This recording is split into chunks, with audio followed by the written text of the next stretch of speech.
नमस्कार मित्रों, आज हम लोग पढ़ने वाले हैं धातु रूप टिप्स एंड ट्रिक के साथ। दोस्तों, धातु रूप बहुत सारे हैं, इनको अलग अलग याद करना बहुत मुश्किल काम है। तो चलिए, इसीलिए मैं आज एक ऐसी ट्रिक लेकर आया हूं जिससे आप कुछ ही मिनटों में इस ट्रिक के माध्यम से आसानी से धातु रूप याद कर सकते हैं। तो हमारे साथ बने रहिए और वीडियो को पूरा देखिए। मित्रों, में धातु रूप लकार के आधार पर पढ़ने होते हैं। लकार 10 होते हैं, लेकिन हमारे सिलेबस में केवल 5 ही लकार हैं। यानी कोई भी एग्ज़ाम हो, किसी भी प्रकार का एग्ज़ाम हो, अगर उनमें से धातु रूप आपसे पूछा जाए तो वो 5 लकारों में ही पूछा जाएगा। वो 5 लकार कौन कौन से हैं देख लेते हैं मित्रों। पहला लकार है लट लकार, यानी वर्तमान काल। राम पढ़ता है, ये तो सभी जानते होंगे। दूसरा लकार है लोट लकार, यानी आज्ञा काल। राम बाजार जाओ। तीसरा लकार है लंग लकार, यानी भूतकाल। राम बाजार गया था। चौथा लकार है लट लकार, यानी भविष्यत काल। राम बाजार जाएगा। पांचवा लकार है विदृंग लकार, यानी कि चाहिए अर्थ। राम को बाजार जाना चाहिए। राम को बाजार जाना चाहिए। तो मित्रों, अभी हम सबसे पहले लट लकार यानी वर्तमान काल के धातु रूप पढ़ने वाले हैं। उससे पहले आप देख लीजिए एक वचन, द्विवचन, बहुवचन, साथ ही प्रथम पुरुष, मध्यम पुरुष व उत्तम पुरुष। अब हमारे लट लकार के रूप हैं ती, ता, अंति, सी, था, थ, आमी, आवा, आमा। प्रथम पुरुष में आता है मित्रों ती, तह, अंति। मध्यम पुरुष में सी, थ, थ। उत्तम पुरुष में आमी, आवा, आमा। तो मित्रों, ये तो हुई हमारी रूप। अब हम इनमें कोई सी भी धातु, यानी कि अगर हम इनमें पठ धातु जोड़ दें तो ये पहले प्रथम पुरुष में बन जाएगी पठति। अगर लिख धातु जोड़ दें तो ये लिखति बन जाएगी। तो अब हम धातु तो हम लोगों ने पढ़ ली हैं, धातु रूप पढ़ने वाले हैं। अब चलते हैं प्रथम पुरुष के एक वचन में। प्रथम पुरुष के एक वचन में है ती, जिसमें हमने जोड़ दिया है पठ। ती के आगे हमने पठ लगा दिया तो हमारा बन गया पठति। प्रथम पुरुष के द्विवचन में आता है तह। अब नीचे हमने लगा दिया पठ, तह के आगे हमने लगा दिया पठ, तो हमारा धातु रूप बन गया पठता। तीसरा है बहुवचन प्रथम पुरुष का अंति। अब हमने अंत के आगे पठ लगा दिया तो हमारा हो गया पठंती। जो लोग संधि समझते हैं, जो भैया बहन संधि समझते हैं, संधि जानते हैं, तो उन्हें पता होगा प्रथम पुरुष में बहुवचन में पठंती कैसे हुआ। पठ धन अंति, जो आ है वो ठा में विलीन हो गया, तो इसी तरह हमारा हो गया पठंती। मध्यम पुरुष के एक वचन में आता है सी। इसी के साथ जैसे हमने मध्यम पुरुष के एक वचन में सी लिखकर उसके आगे हमने पठ जोड़ दिया तो हमारा बन गया पठसी। मध्यम पुरुष के द्विवचन में था। अब मध्यम पुरुष के द्विवचन में आता है था, तो इसके भी आगे हमने पठ जोड़ दिया तो हमारा बन गया पठ था। मध्यम पुरुष के बहुवचन में था, तो था के आगे हमने जोड़ दिया पठ तो हो गया पठत। उत्तम पुरुष के एक वचन में आमी, तो इसमें हमने पठ जोड़ दिया तो हो गया पठामी। जो आ है वो हमारा ठा में विलीन हो गया। उत्तम पुरुष के द्विवचन में आवा, जिसके आगे हमने जोड़ दिया पठ तो हमारा हो गया पठावा। उत्तम पुरुष के बहुवचन में आमहा, जिसमें कि हमने पठ जोड़ दिया तो हो गया पठामा। इसमें आप पठ के अलावा अन्य जो धातुएं हैं, जैसे कि लिख है, भव है, आप उन्हें भी जोड़ सकते हैं। जैसे कि प्रथम पुरुष में जोड़ के देखते हैं। प्रथम पुरुष में पठ धातु है पठति, पठता, पठंती। अगर हम इसमें लिख धातु जोड़ेंगे तो हो जाएगा लिखति, लिखता, लिखंती। भव धातु जोड़ेंगे तो भवति, भवता, भवंती। आप इसी ट्रिक में कोई भी धातु अप्लाई करके देख सकते हैं। अब हम बढ़ते हैं अगले लकार की ओर। अगले लकार का नाम है लोट लकार। अब मित्रों, हमारा दूसरा लकार है लोट लकार, यानी आज्ञावाचक, जिसमें किसी संज्ञा को आज्ञा दी जाए। ये है मित्रों हम लोगों के धातु और ये है मित्रों हम लोगों के धातु रूप। तो मित्रों हमारा प्रथम पुरुष में आता है तू, ताम, अंतु। मध्यम पुरुष में अ, तम, त। उत्तम पुरुष में आनि, आव, आम। धातु रूप देखते हैं। प्रथम पुरुष में पठतु, पठताम, पठन्तु। इसमें से जो रूप है तू, इसमें हमने जोड़ दिया पठ, तो हमारा हो गया पठतु। इसी के साथ मैंने प्रथम पुरुष के द्विवचन ताम, इसके आगे हम लोगों ने जोड़ दिया पठ, तो हो गया पठताम। प्रथम पुरुष के बहुवचन में अंतु, जिसमें हमने जोड़ दिया पठ, तो ये आ है हमारा वो ठा में विलीन हो गया, तो हमारा हो गया पठन्तु। मध्यम पुरुष के एक वचन में अ, हमारा आ के आगे हमने लिख दिया पठ, तो जो हमारा आ है वो ठा में विलीन हो गया। मध्यम पुरुष के द्विवचन में तम, तम के आगे पठ लगा दिया। बहुवचन में त, तो ता के आगे लगा दिया मित्रों हम लोगों ने पठ। उत्तम पुरुष के एक वचन में आने, जिसमें हमारा हो गया पठानी, जो आ है वो ठा में विलीन हो गया। द्विवचन में आव, तो इसको हो गया हमारा पठ आव, आव के आगे हम लोगों ने पठ लगा दिया।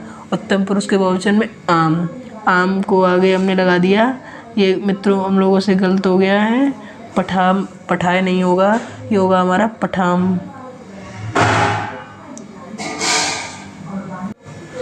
आप इस ट्रिक में पठ धातु के अलावा आप लिख धातु का प्रयोग कर सकते हैं, भव धातु का प्रयोग कर सकते हैं, पिव धातु का भी प्रयोग कर सकते हैं। अगर आप अन्य धातुओं का प्रयोग करके देखना चाहें तो देख सकते हैं। प्रथम पुरुष में तू के आगे लग जाएगा लिखतु, लिखताम, लिखन्तु, भवतु, भवताम, भवन्तु। अब बात करते हैं मित्रों हम लोग लंग लकार की। किसकी? लंग लकार की, यानी भूतकाल की। मित्रों अब आप देखिए प्रथम पुरुष में, जिसमें आ लिख के रेखा खींची है और रेखा के आगे आधा ता बना हुआ है। इसी रेखा के ऊपर ये नौ हमारी रेखाएं हैं, तो इन्हीं 9 रेखाओं के ऊपर हमें अपनी धातु लिखनी है, जो कि नीचे लिखा हुआ आपको दिख रहा है। प्रथम पुरुष में अपठत, तो हमारा इसमें आ भी है और अंत का ता भी है, बस बीच में हम लोगों ने पठ धातु जोड़ दी। द्विवचन में अपठताम, हमारा शुरू का आ है और अंत का ताम है, इसमें भी हम लोगों ने बीच में पठ जोड़ दिया। अब प्रथम पुरुष के बहुवचन में आ और इसके अंत में अन, जिसका हमने बीच में पठ जोड़ दिया, तो हमारा जो आ है वो ठा में विलीन हो गया, तो हमारा हो गया अपठन। मध्यम पुरुष में आ के आगे रेखा, रेखा के आगे विसर्ग, तो रेखा के ऊपर हमें लिखना है पठ, तो उसी तरह हो गया हमारा अपठ, अपठतम, अपठत, अपठम, अपठाव, अपठाम। आपको मित्रों ज़्यादा कुछ नहीं करना है धातु को याद करने के लिए, आपको बस ये रूप याद रखने हैं और ये रेखा के ऊपर आपको जो धातु लिखनी है, इन रेखाओं के ऊपर वो आप धातु लिख सकते हैं। जैसे कि ये आ के आगे रेखा, रेखा के आगे आधा ता। अगर मैं यहाँ पे कोई पठ के अलावा दूसरी धातु लिखना चाहूँ तो हो जाएगा लिख। अगर मैं लिख धातु लिखना चाहूँ तो हो जाएगा अलिखत।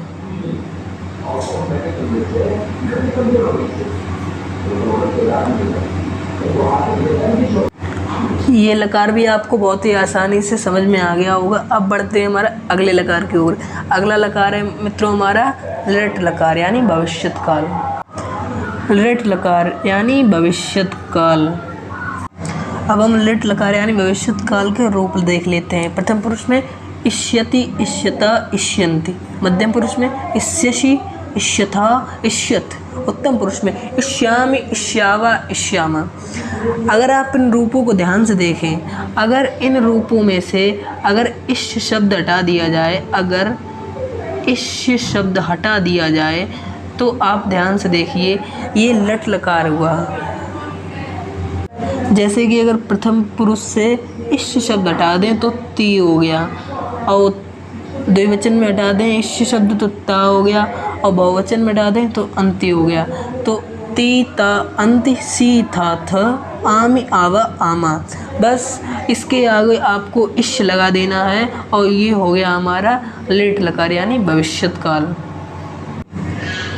अब मित्रों आपको इन्हीं इस शब्दों के आगे इष्यति इष्यता इष्यन्ति इष्यसि इष्यथा इष्यत इष्यामि इष्यावा इष्यामा, इन्हीं शब्दों के आगे आपको पठ धातु लगा देनी है। जैसा कि आपको नीचे लिखा हुआ दिख रहा है पठिष्यति, जो ई स्वर है वो हमारा ठा के ऊपर चला गया तो ये हो गया पठिष्यति।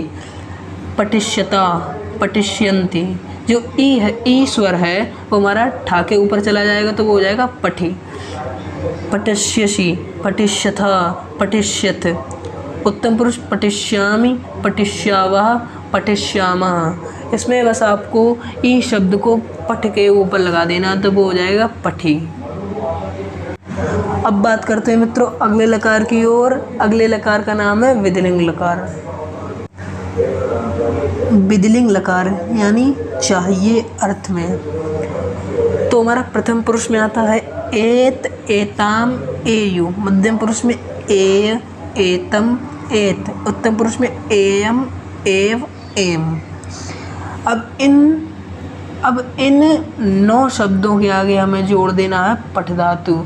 तो हमारा हो जाएगा नीचे आप देख सकते हैं पठेत, जिसमें जो ए शब्द है, ए स्वर है वो हमारा ठा के ऊपर चला जाएगा और ये 9 ए शब्द हैं तो ये 9 के 9 ए शब्द पठ के ऊपर चले जाएंगे। जैसे कि हमारा प्रथम पुरुष में आता है पठेत, पठेताम, पठेयु, एताम, पठेताम, एयु, पठेयु, मध्यम पुरुष में ए, पठे, एतम, पठेतम, एत, पठेत, उत्तम पुरुष में एयम, पठेयम, एव, पठेव, बहुवचन में एम, पठेम। तो मित्रों अब हम लोगों ने पूरे 5 लकारों की धातु रूप पढ़ ली हैं। अब हम आगे देखेंगे कि इनको समझेंगे कैसे। अगर एग्ज़ाम में पूछा जाए तो वो किस तरह से पूछा जाएगा।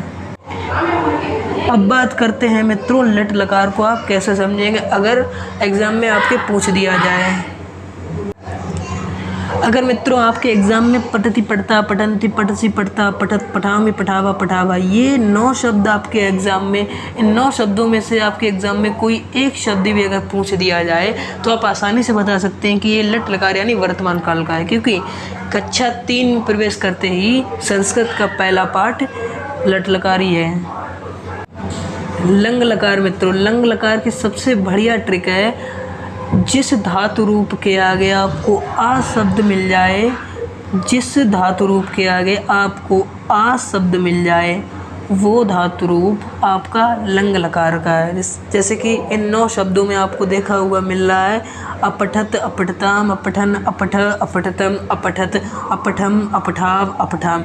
इन 9 धातु रूपों के आगे आपको आ शब्द लगा हुआ दिख रहा है और ये आ शब्द इन्हीं 9 शब्दों में होगा, ना ही लट लकार में होगा, ना ही लट लकार में होगा, ना ही लोट लकार में होगा, ना ही विधिलिंग लकार में होगा। अब बात करते हैं मित्रों हम लोग लट लकार यानी भविष्यत काल। भविष्यत काल, आप एक बार भविष्यत काल बोल के देखिए। भविष्य, इसी शब्द में आपको इश शब्द लिखा हुआ मिल जाएगा।